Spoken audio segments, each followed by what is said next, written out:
Okay, here we go. All right. Hello, Stuart. Let's give this a try. We were invited by the Study in Self-Regulated Learning SIG at ARA to do an interview because they want to hear from all the top scholars in the field. So thank you very much for agreeing to this interview.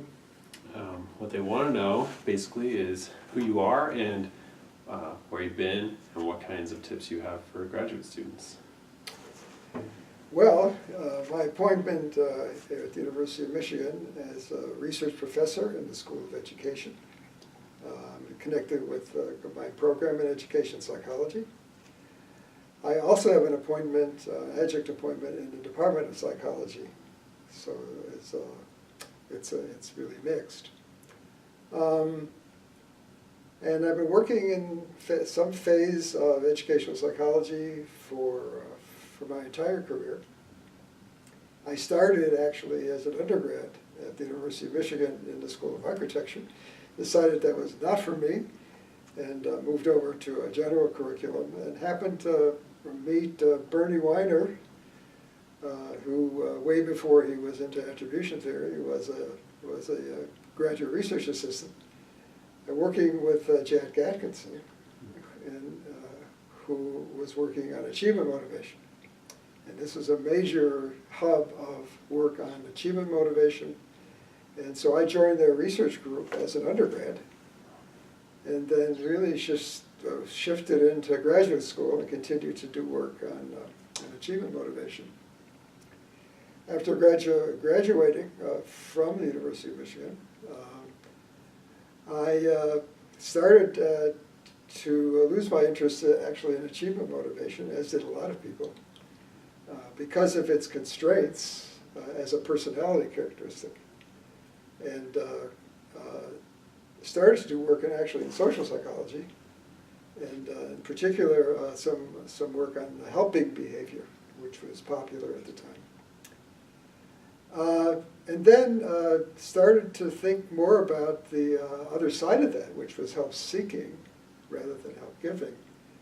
And a few articles came out, some work by Sharon Nelson-LaGall and some others, were very exciting.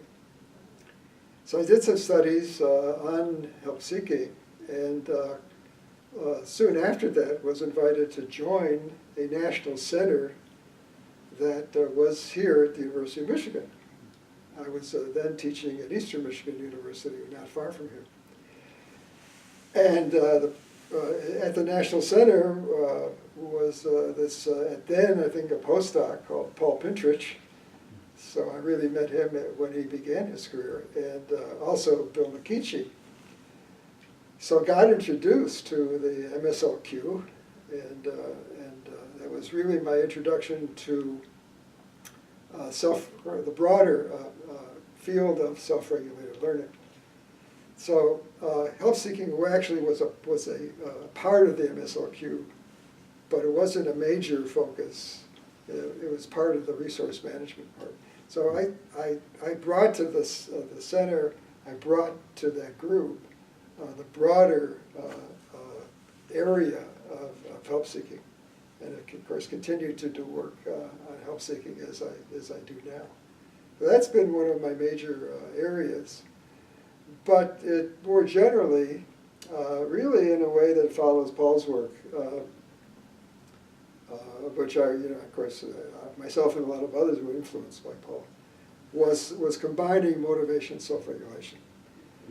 So the combination of the self-regulation SIG and the motivation SIG at ARA is really a tremendous. The combination of both of them is really an important part of the focus of the work that I do. That's wonderful. That's quite the history. A lot of great minds together. So after all of it, through it all, what would you say are 3 tips that you have for graduate students? Well, there are a lot of things, but I think one major one for me is not treat it as a competition. Really get out of the notion that you're competing with other graduate students, and begin with the idea that if you were accepted to graduate school, they thought that you had the skills and the background to be a part of a graduate program. So I would give up the competition part. There's always going to be people who are more advanced than you and have different experiences, and the idea is to learn from them. A lot of that shared experiences, that's really important.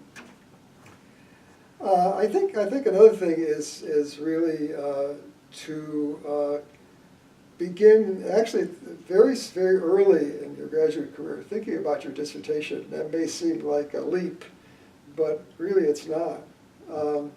So while you're thinking of who you're working with, you may be working with one mentor. You've got to continue that focus, start early and continue that focus on what the product will be at the end. At the same time, to take advantage of the other resources that are available in the graduate program, other scholars, other mentors, and also in the broader university, college or university where you are. We really reinforce that when people start the combined program, because there are a lot of people with a lot of resources. Where we have in CPEP a combination of the School of Education and the Psychology Department. There's so many things that you could learn, and I think that it's important to learn those while you're in graduate school. Just don't focus on just one thing narrowly. Broaden your perspective. That's really important. The third thing is network. Go to conferences, go to ARA, go to APA, go to SRA conferences, or internationally, if you could do that, go to the International Conference on Motivation, other SIGs of early, the European Association for Learning and for Research on Learning and Instruction. They go to the international conferences if you can do that. So broaden out a network, and it's just very important to do that.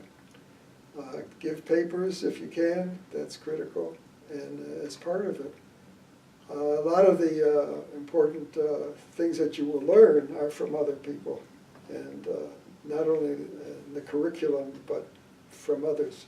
So I think that's also the third focus that I would suggest. It's just those three things, but learn. Yeah, that's the critical part. It's a special time of your life, and there's a lot of pressures, but think of it as a broadening experience. Wonderful.